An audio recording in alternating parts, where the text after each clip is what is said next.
to quickly run through my decision making for the actual product that I made. So my documentary excerpt that I have here open on iMovie, followed by the movie poster that I made, followed by the website before I directly address the questions. So I'm going to start out here by talking about this portion here at the beginning of the documentary. And the reason I chose to be in front of the camera was mainly because I just felt like it would be a good fit for the themes of the excerpt and for the documentary as a whole. I identify as female, my gender is female, however, you can see that I have short hair and I am dressed very masculinely. And I'm confident enough in my speaking abilities and my ability to articulate my thoughts in a concise and enthralling manner to want to be a part of the documentary production both in front of and behind the camera. So I included this portion of me introducing sort of what was going to be happening and what was going to be going down in the excerpt that I decided to create because as we all know, this isn't the full documentary in and of itself, it's just a piece of it. So for it to make sense on its own, I had to include some sort of introduction, and I decided to do me directly speaking to the camera as a person rather than a voiceover or text. I felt that that was the most effective way. I also decided to do direct interviews, which I will get to later in describing my documentary excerpt, for the same reasons as before. And I felt like for this portion of the documentary specifically, the third portion, in which it's a case study of people who are already talking about nonconformity and dressing different and challenging expression and things like that, I felt like being a part of this world and being immersed in this world and really interacting with these people that are already doing this thing would be a more effective way to tell the narrative that I'm going for. So that's why I chose to do this. And then I separated the documentary into a few different parts. The first here is the setup. So we have everyone setting up here so that you can sort of see the transformation, which is really highlighted in this long shot here, this segment here.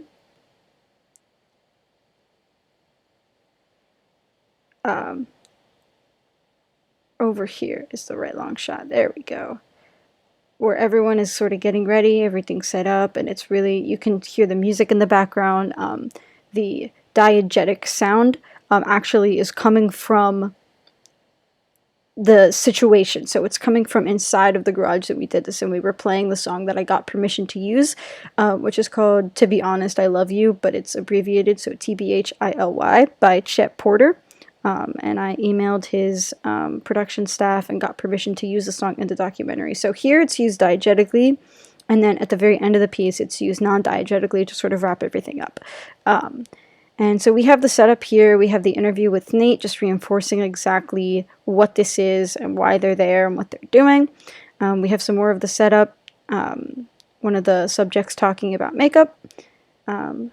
And then we have the parts where they're really getting into it and they're really setting up. And this is sort of like what I call the passion part, where everyone just looks really happy to be there and really excited. Everyone's doing something. Everyone seems happy. There's the music playing. I think it's a really powerful portion of the piece.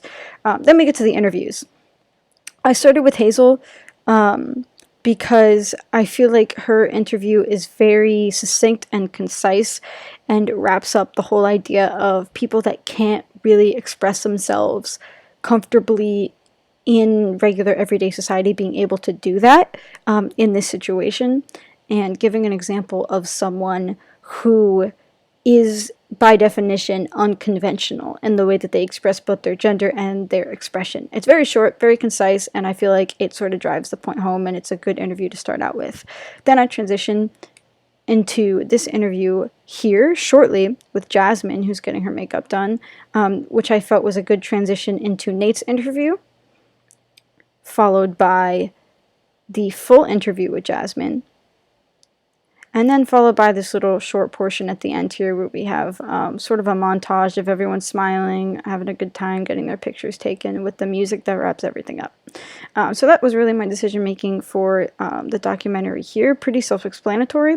Moving on to the movie poster, I decided to make it very minimalistic just because I felt like that was very effective for my target audience specifically. It's definitely for a younger target audience, and I feel like simplicity speaks more. And especially for a film about expression, I felt like this is very powerful to have it almost stripped down to nothing and then to talk about expression in the title. I feel like it's sort of this dichotomy that will catch people's attention and interest them into like, oh, what is this? Like, why has this poster been made like this? Like this seems like it's sort of an oxymoron, and I feel like that's intriguing, and it will catch people's eye and catch people's attention. So that's why I did that. And I didn't create the outline of the shirt itself, but if you see here, I did work on it a bit. I added this line at the top because I was originally going to have the title on a tag, but when I tried to enlarge it, it didn't really work out. So I wanted to have it on the tag of the shirt because I wanted it to be obvious that it was a play on words of made in China. So made in China, made in expression. That's where the title really came from, and why I chose it. But it didn't work out with the image that I decided to use. So there's that. And then the website.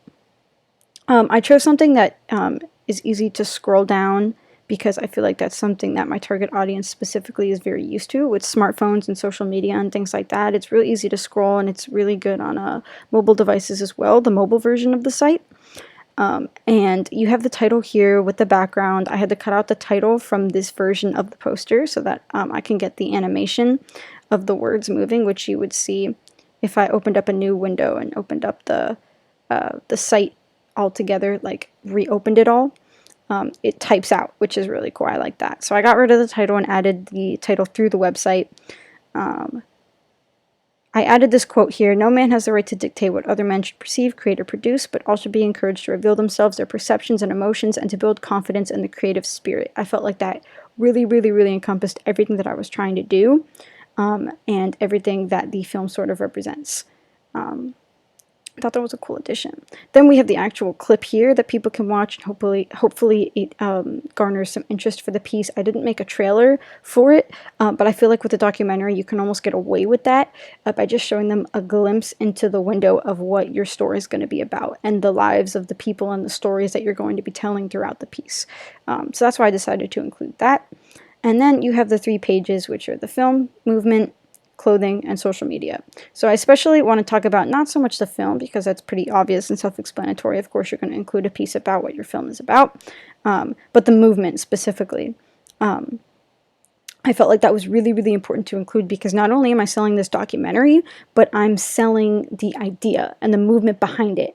And I don't only want people to watch the documentary and enjoy it, I want them to watch it, enjoy it, and then want to act on it. That's the ultimate goal, really, other than enjoyment, of course, is to get people inspired and empowered and challenge them to be different and to sort of go against the system, so to say. And I think that this is a huge part of how my product challenges conventions and represents different social groups and issues, is because obviously a few of the people in the actual documentary itself were trans. And then you have sort of this call to arms for everyone to stand up and challenge what we think we know, and to challenge the norm, essentially, and really create almost a new social group of all types of people, of all different genders, who aren't afraid to be themselves, essentially, or to be defined by the constrictions of society and things like that.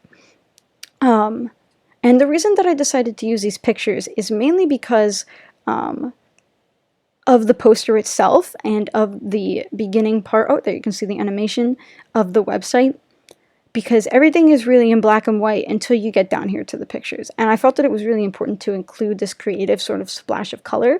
And the images themselves are actually from an area in Miami called Wynwood Walls, in which I visited with a cousin of mine.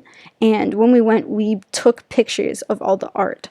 And so these are actually pictures that the two of us took. Some are mine, some are his, of the art. So they're primary sources, my pictures, his pictures that he gave me permission to use. So I didn't want to get just random pictures from Google. I thought that it looks a lot better for them to be almost sort of sporadic, but have this sort of theme of expression and creativity and color. And they all sort of look like a splash in some way or another, and I thought that was really cool. Then we have clothing. And I felt like this is almost the most important part to include, because if you're going to call people to arms, if you're going to empower them and challenge them to be different and to change, you have to include a way for them to do that. You can't just tell them, oh, do this, and then leave them asking, well, how do I do this? So I think that this was a really important part, other than the part about posting selfies on social media, which I definitely forgot to talk about. That's included right here. That not only garners attention and advertisement for the film itself, but really does contribute to a movement of people who are showing off who they are and showing off their expression and not being afraid to be different. So there's that part to it. But then, of course, free advertisements as well, which doesn't hurt, especially with my target audience that's going to be on social media a lot. So this is the part, other than the social media aspect, that really allows people to go directly to these sites, directly to these retailers and distributors and clothing designers and that are already doing this thing that the film is highlighting. It's essentially patting on the back the people who are already doing what the documentary is encouraging, and encouraging its viewers to support these people who are doing this.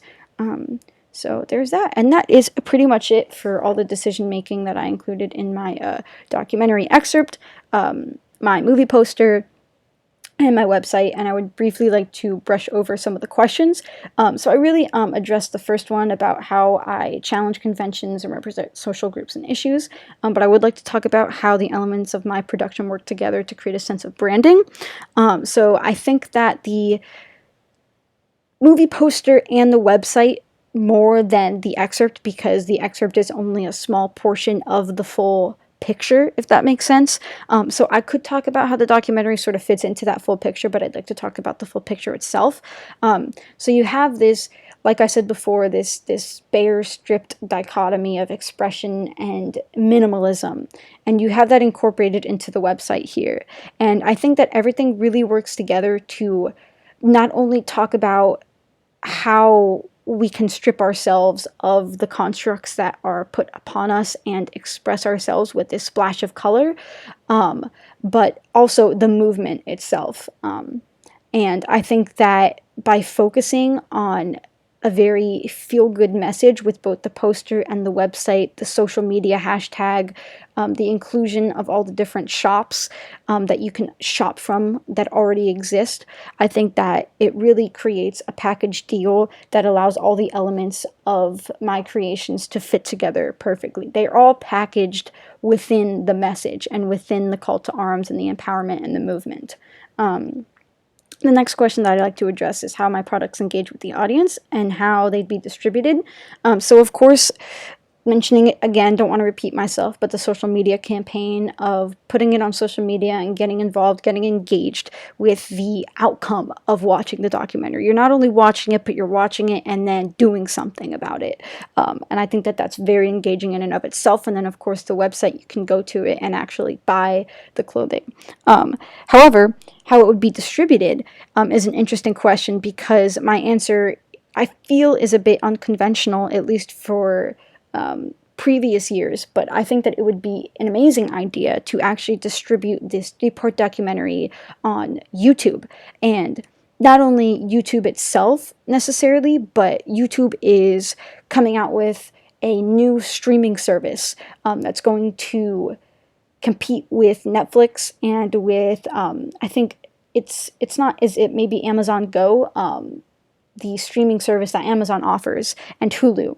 And I think that it would be really interesting to sort of put this out on there, because there are so many queer people on YouTube. There are so many unconventional people on YouTube who are constantly pushing boundaries and pushing conventions. And I think that this fits in perfectly with the messages of the producers and the creators of YouTube already. And it would be received very well with the audience there on YouTube that's already been established, while also using a platform that's very relevant to my target audience, and that's very relevant to the changing and adapting times of movie distribution, or in this case, since it's a television documentary, television distribution. It's sort of a crossover of both, if you really think about it. And then the last question is how I integrated technologies into my project. So of course I used iMovie, as you saw earlier, to edit My movie, it's not my number one choice for an editing software. I've used Final Cut before, and have had brief experience with Adobe,